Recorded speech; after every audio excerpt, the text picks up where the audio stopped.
하나님의 말씀 요한복음 21장 15절에서 18절 우리 합독하겠습니다. 15절부터 시작. 저희가 조반 먹은 후에 예수께서 시몬 베드로에게 이르시되 요한의 아들 시몬아 내가 이 사람들보다 나를 더 사랑하느냐 하시니 가로되 주여 그러하외다. 내가 주를 사랑하는 줄 주께서 아시나이다. 가라사대 내 어린 양을 먹이라 하시고 또 두 번째 가라사대 요한의 아들 시몬아 내가 나를 사랑하느냐 하시니 가로되 주여 그러하외다. 내가 주를 사랑하는 줄 주께서 아시나이다.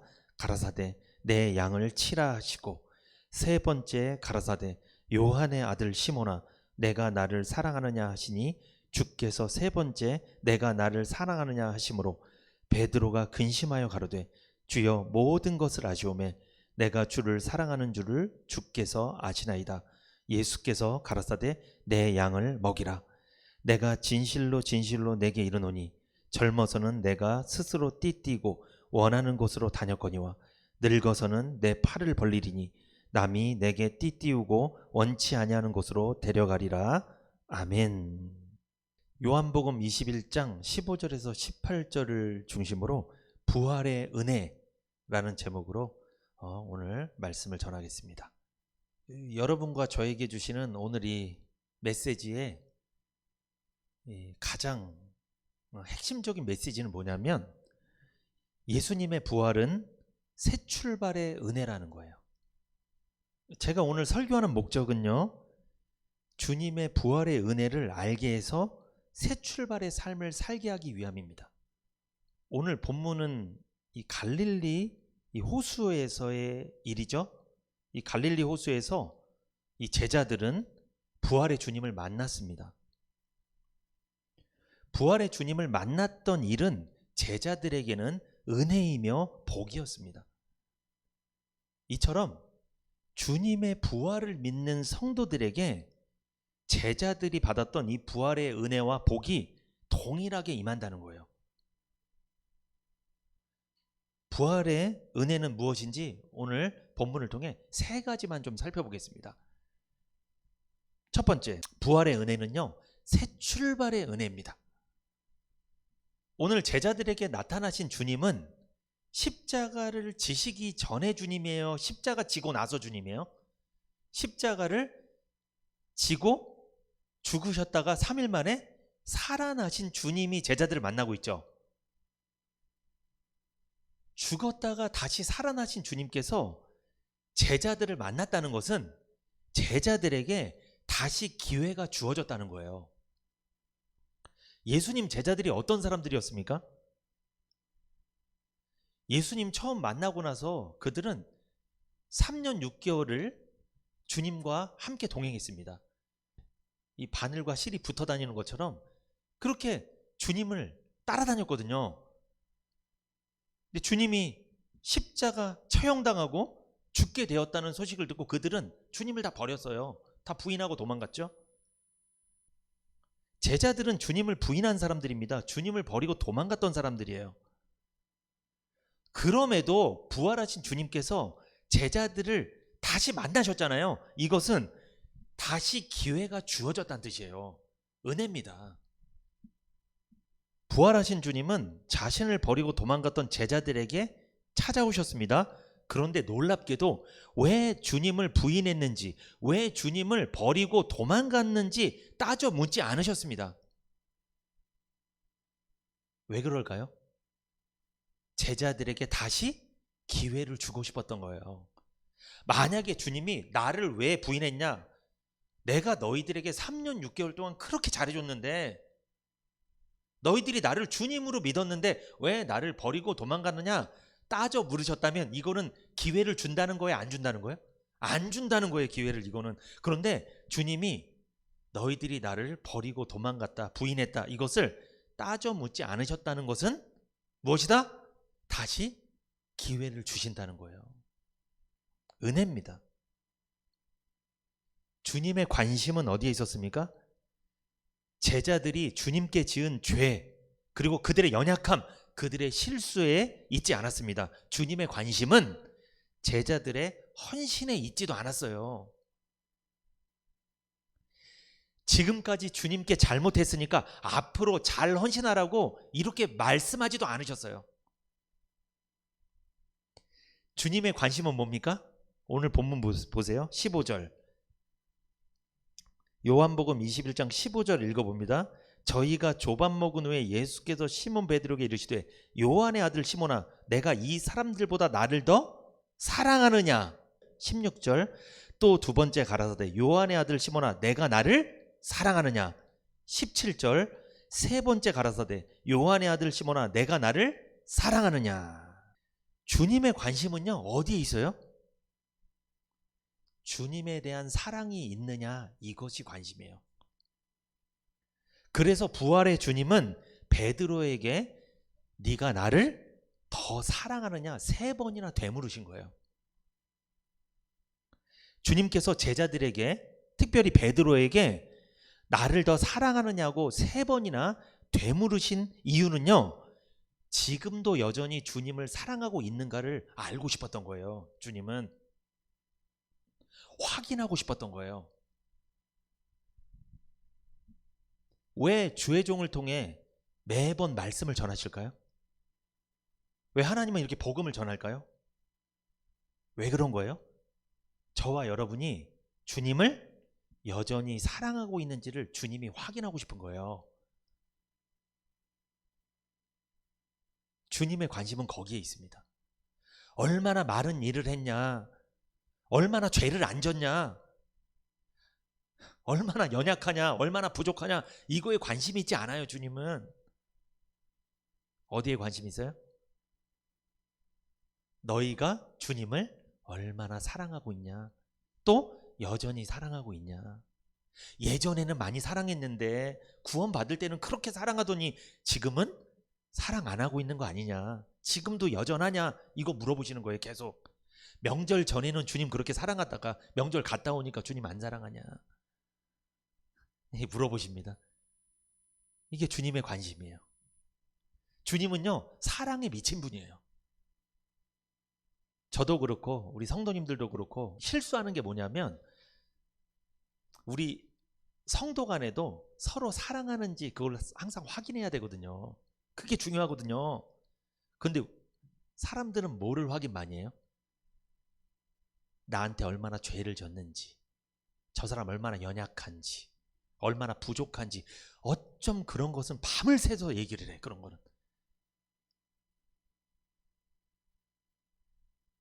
거기에 관심 많아. 인간들은 참, 누가 좀 뭘 못하면 거기에 그렇게 관심 많아. 뭐 연약하면, 실수하면 그게 그렇게 재밌어 얘기하는 게. 주님은 여기서 주님을 버리고 도망간 사람들에게도 왜 도망갔는지 물어보지도 않으시는데, 오히려 우리들이 그럴 때가 많다는 거예요. 우리 서로 간에. 주님처럼 물어보지 말아야 되는데, 주님처럼 그거에 대해서 교제하지 말아야 되는데, 우리가 그럴 때가 많아요. 저 사람 왜 저런데?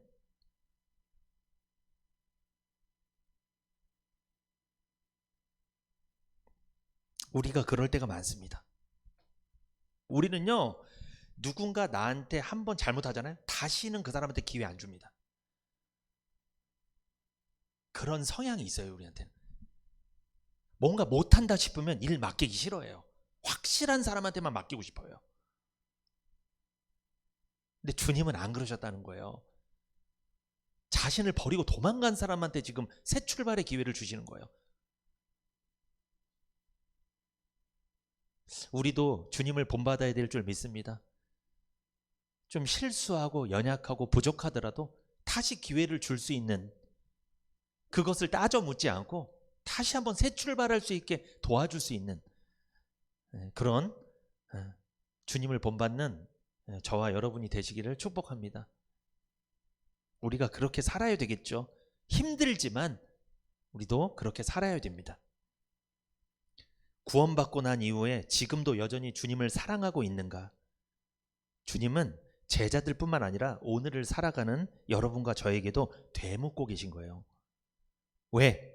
여러분과 저에게 다시 한번 기회를 주시고 싶은 이 주님의 의도가 있습니다. 신기합니다. 주님을 만나면요 새 출발을 해요. 죄인이 의인으로 새 출발하고요, 주님을 만나면 구원의 감격이 떨어졌던 사람이 다시 감격이 회복해서 새 출발을 해요. 신기합니다. 우리도 그런 관계가 돼야 돼요. 저 사람이 나를 만나면 새 출발을 하게 만들어줘야 돼요. 근데 저 사람이 나만 만나면 새 출발이 아니라 항상 과거에 매여 있어. 헤어나오지를 못해. 거기서 계속 이렇게.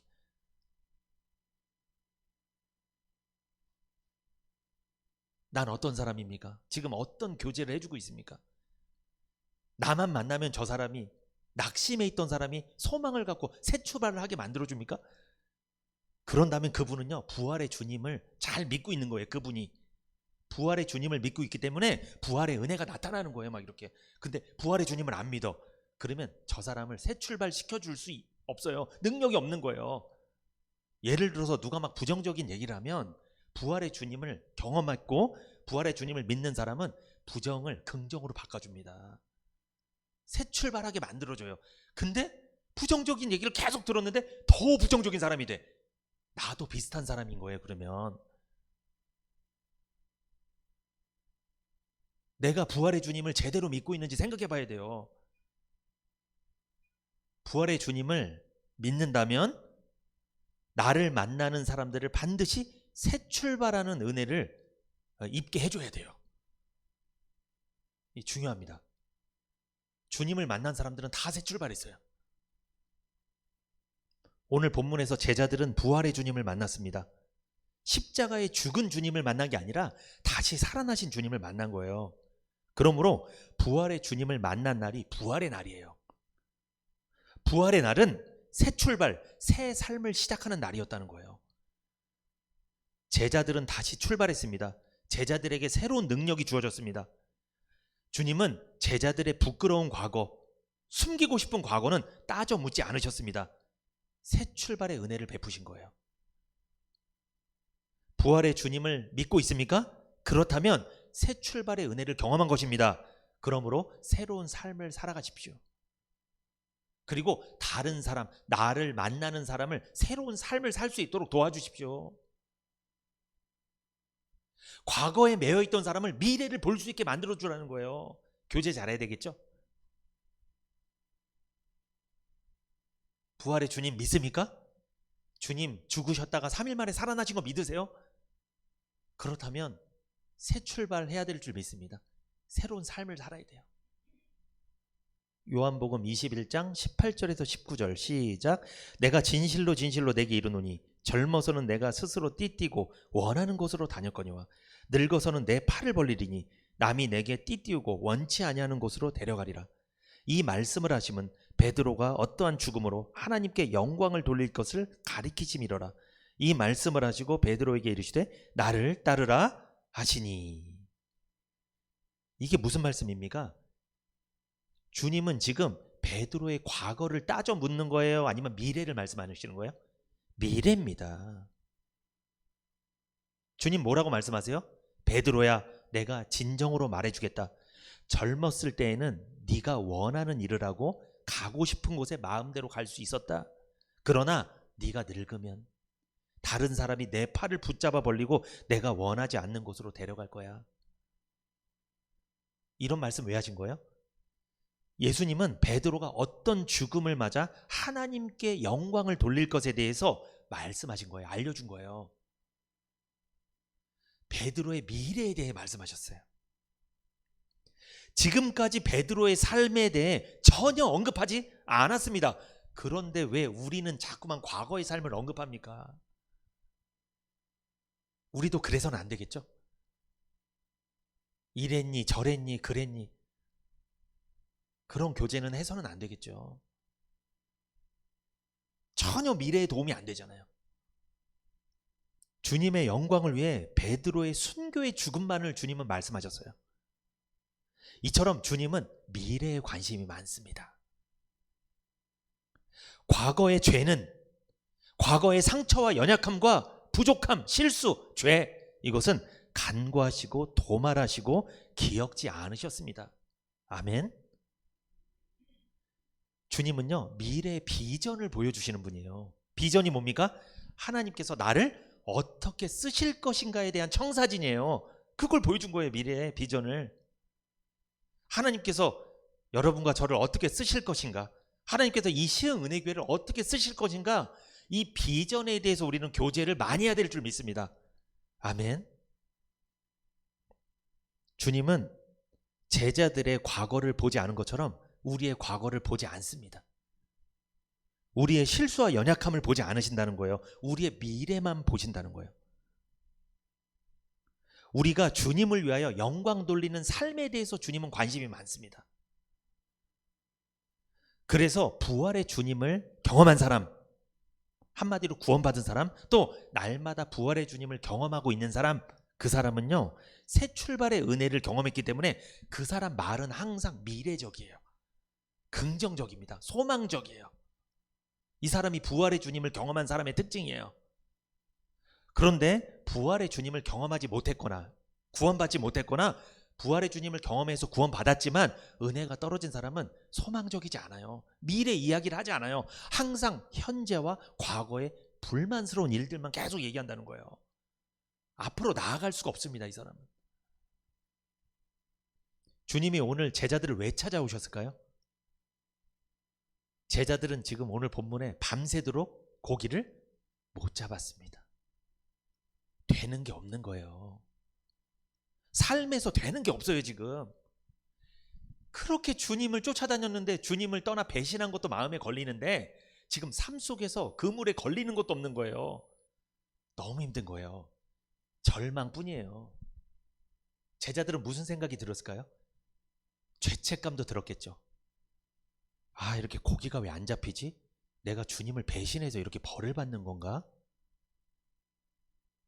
내가 주님을 그렇게 모른 척하고 떠났더니 주님이, 하나님이 나한테 이게 벌을 내리시는 건가? 이래서 삶이 안 되나? 별 생각이 다 들었을 거예요. 아마 얼마나 힘들었겠어요, 이 제자들이. 그렇다면 부활의 주님을 만나기 전에 제자들의 상태는 미래를 보고 있을까요? 과거에 갇혀 있을까요?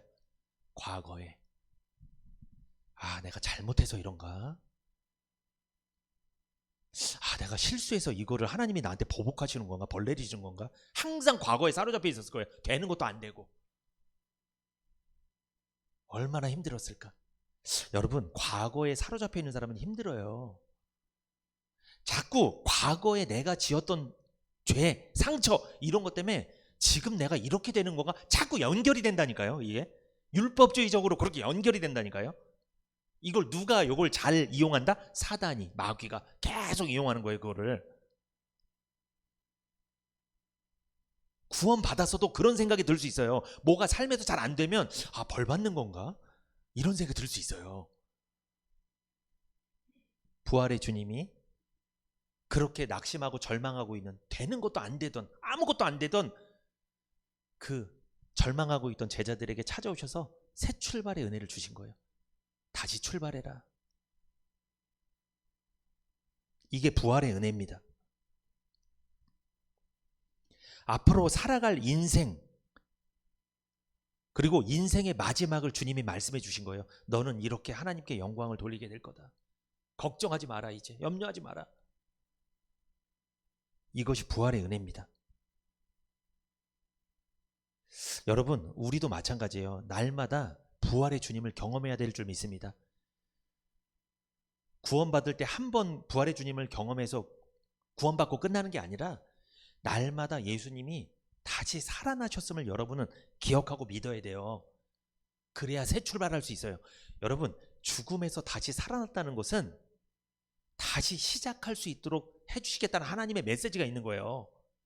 주님 죽었다가 다시 살아나셨죠? 믿습니까? 그러면 여러분 새 출발하게 될 줄 믿습니다. 지금까지 모든 잘못과 죄와 상처와 아픔과 모든 절망은 주님이 다 기억 안 한대요. 다 잊어버리신대요. 그거 묻지 않겠대요. 그거 벌 내리지 않겠대요. 다시 시작하시겠대요.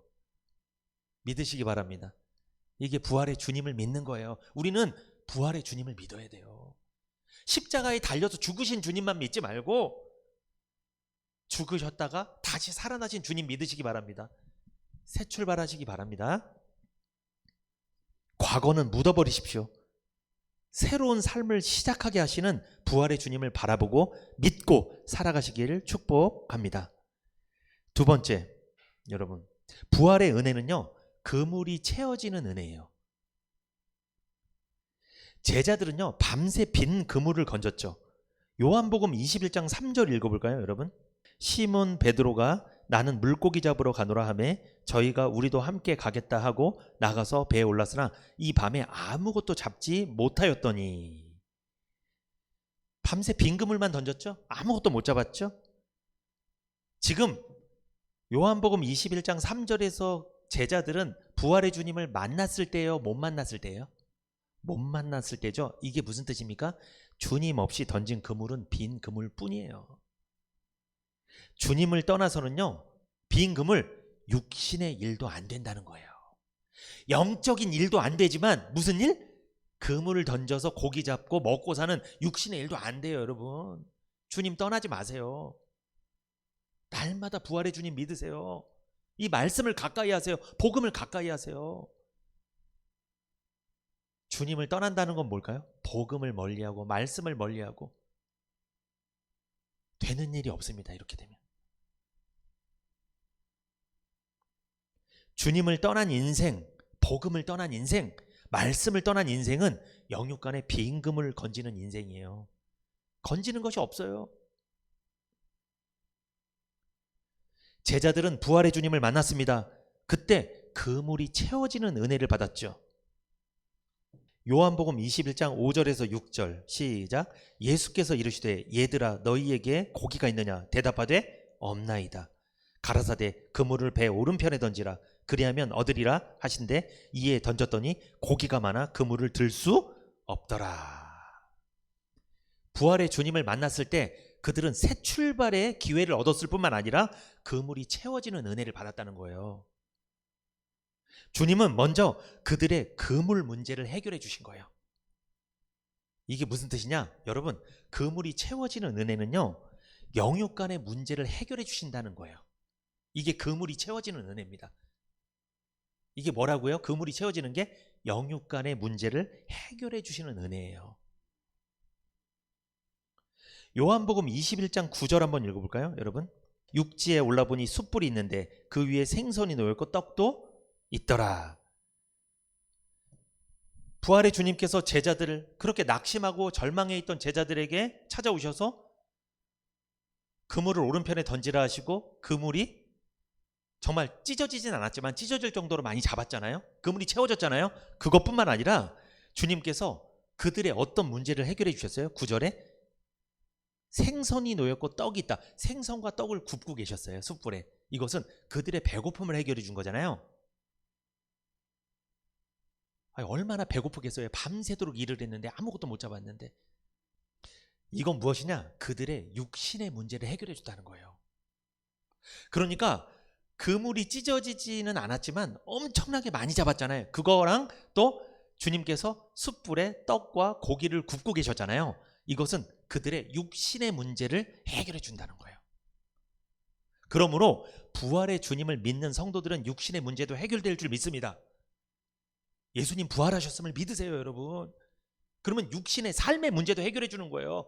여러분, 우리가 삶을 살면서 겪는 여러 가지 문제가 있잖아요. 대표적으로 질병의 문제, 물질의 문제, 사람과의 사이의 문제, 어떤 문제들 많잖아요. 이런 모든 문제를 부활의 주님께서 해결해 주신다는 거예요.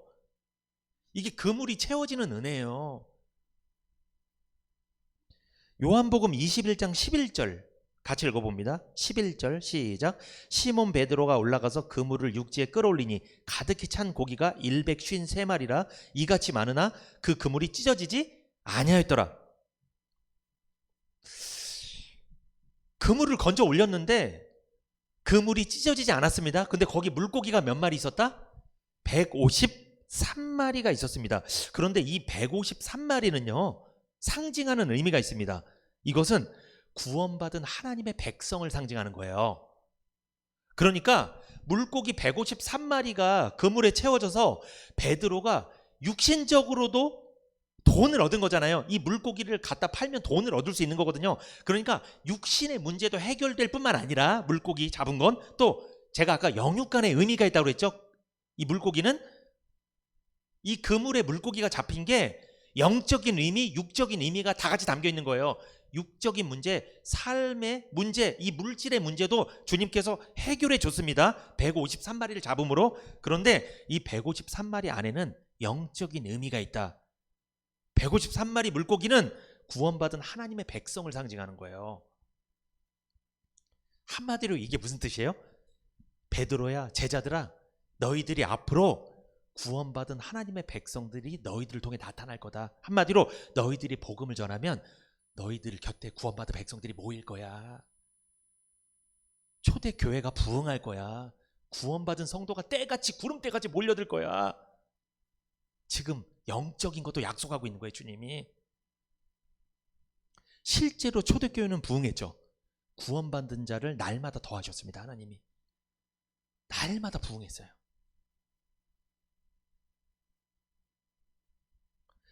그물이란 말 있죠.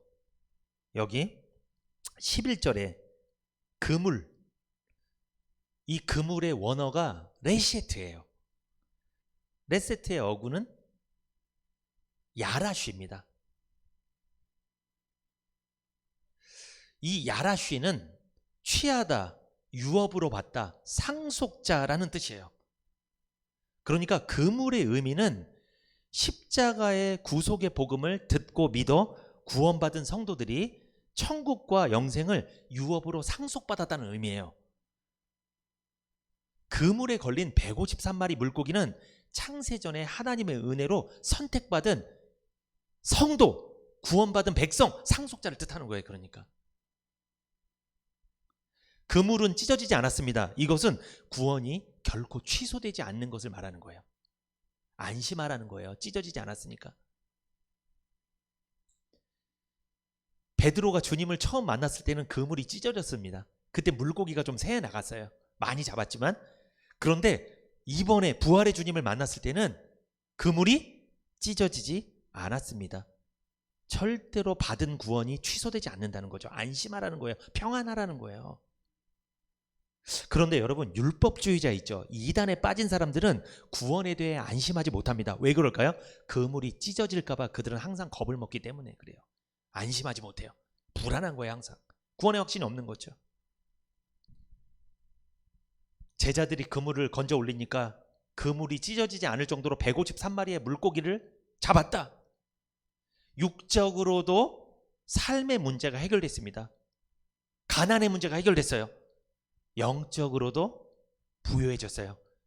제자들을 통해 153마리 물고기, 하나님께서 택하신 백성들이 제자들이 전하는 복음을 듣고 돌아오게 될 거라는 거예요.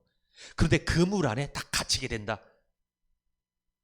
그들이 받은 구원이 취소되지 않는 은혜를 경험하게 될 거다. 이걸 말씀하신 거예요. 영적인 의미가 있죠. 그러므로 부활의 주님을 믿는다면 우리의 영육간의 문제도 해결해 주실 것을 믿으십시오. 나에게 해결돼야 할 영육간의 문제 있어요? 여러분, 요즘에 영적으로 은혜를 못 받고 있습니까? 영적으로 구원의 감격이 떨어져 있어요? 그리고 육적으로도 힘들어요? 물질이 없습니까? 병에 시달리고 있습니까? 어려움이 있어요? 부활의 주님 믿으십시오. 그 부활의 주님께서, 죽음에서 다시 살아나신 주님께서 우리의 영육간의 문제를 해결해 주실 줄 믿습니다. 여러분의 인생의 빈 그물을 채워주실 줄 믿습니다. 육적으로도 채워지고 영적으로도 채워지고, 영적으로도 여러분을 통해 많은 사람이 구원받게 될 거예요. 영적으로 이 시흥은혜교회를 통해 많은 사람이 주님께 돌아오게 될 줄 믿습니다. 그리고 육적으로도 주님께서 우리의 인생의 빈 그물을 풍성히 채워주실 줄 믿습니다. 근데 찢어지지 않아요. 우리에게 주신 복이 새나가지 않아요.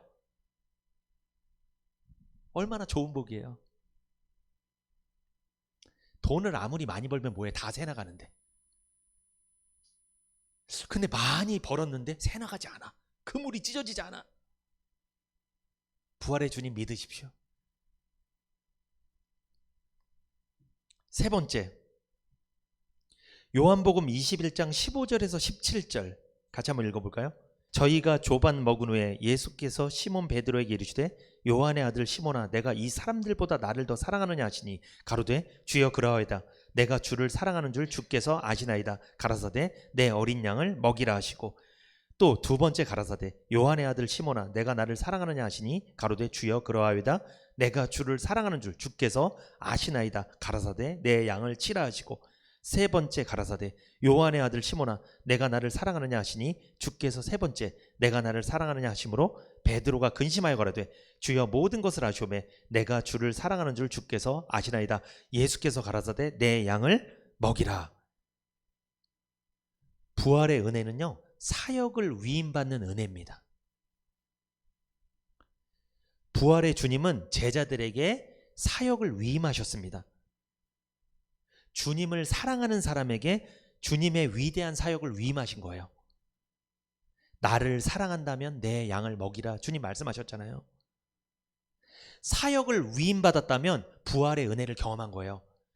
여러분과 저는 사역을 위임받았죠. 어떤 사역? 복음을 전해서 영혼을 살리는 사역을 위임받았잖아요. 그렇다면 우리는 어떤 은혜를 경험한 거예요? 부활의 은혜를 우리는 경험한 거예요. 주님을 사랑한다면 주님께 받은 사랑으로 주님의 양을 먹여야 합니다. 제자들은 부활의 주님께 다시 충성하고 헌신할 수 있는 은혜를 받은 거예요. 날마다 부활의 은혜를 받는 성도가 되시기를 축복합니다. 날마다 주님께서 사역을 위임하셨다는 걸 우리는 기억해야 돼요. 잊지 말아야 돼요. 여러분, 주님은 주님의 일을 누구한테 맡길까요? 누구한테 맡기셨어요? 오늘 본문에 보세요. 죄짓고 연약하고 주님을 부인하고 도망가고 정말 쓸모없는 인생에게 주님 찾아오셔서 말씀하셨잖아요. 자신의 일을 맡기셨잖아요. 내 양을 먹이라고. 우리도 마찬가지 아닙니까? 여러분과 저도 사실은 구원받기 전에 어떤 인생이었어요? 우리도 주목받지 못한 인생이었잖아요. 하나님 앞에 정말 쓸모없는 인생이었잖아요. 그런 우리에게 주님이 찾아오셔서 구원해 주시고 우리에게 주님의 일을 맡겨주셨잖아요. 사역을 위임하셨잖아요. 그래서 이렇게 시흥은혜교회를 같이 함께 설립하고 이렇게 예배하는 공동체, 우리가 이렇게 이뤄가고 있는 거 아닙니까? 그렇다면 우리는요, 부활의 주님을 경험한 거예요. 주님이 우리에게 일을 맡기셨잖아요. 베드로는 주님께 어떤 대답을 합니까? 계속적으로 내가 주를 사랑하는 줄 주께서 아시나이다. 우리가 그런 고백을 해야 돼요. 그런 고백을 하면서 우리가 받은 사역, 위임받은 사역을 감당해야 될 줄 믿습니다. 요즘에 어떤 고백이 나옵니까? 여러분 입술에서 어떤 말들이 자주 나옵니까? 내가 주를 사랑하는 줄 주께서 알고 계십니다. 이런 고백이 나오나요? 아니면 내가 주님을 사랑하는지 마는지 잘 모르겠다. 이런 고백이 나옵니까? 어떤 고백이 나오세요? 누가 주님 일을 할 수 있을까요? 내가 주님을 사랑하는 줄 주님이 알고 있습니다. 이 고백이 사실 나와야 돼요. 마음속에서. 그러면 주님께 받은 사랑으로 힘들어도 할 수 있어요. 이 일을. 그런데 교회에서 신앙생활이 왜 힘들어지고 자꾸 신앙생활 멀어지고 안 하게 되고, 이게 내가 주님을 사랑하는 줄 주께서 알고 계십니다. 고백이 안 나와서 그래요. 안 나와. 아까도 말씀드렸지만 내가 주님을 사랑하는지 마는지 도대체 이게 뭔지 모르겠고 이러면 주님 일 못해요. 할 수가 없어요. 힘이 없는 거예요. 힘 빠진 거예요. 그 사람은 아무것도 못해요. 여러분과 저는 이런 고백이 나와야 됩니다. 내가 주를 사랑하는 줄 주님께서 알고 계시잖아요. 주님께 사랑 고백을 드리며 주님께 받은 사역을 잘 감당해야 될 줄 믿습니다. 결론입니다. 부활의 주님을 믿는 우리들은 부활을 통해 주시는 은혜와 복이 무엇인지 알고 누리며 살아야 합니다. 이것이 혼돈과 공허와 흑암과 죄악으로 가득 찬 세상에서 넉넉히 이기며 살아가는 비결입니다. 왜? 구원은 분명히 받았는데, 구원의 확신이 있는데 왜 세상에서 힘들게, 왜 낙심하며 살까요? 부활의 주님을 믿지 않아서 그래요. 부활의 주님을 날마다 묵상하지 않아서 그래요. 주님은 죽음에서 부활하셨습니다. 죄와 저주와 사망의 권세에서 승리하시고 부활하셨어요. 이 사실을 믿는 사람들은 영원한 영생과 천국을 상속받아 그 확신 가운데 승리하며 살아가게 될 줄 믿습니다.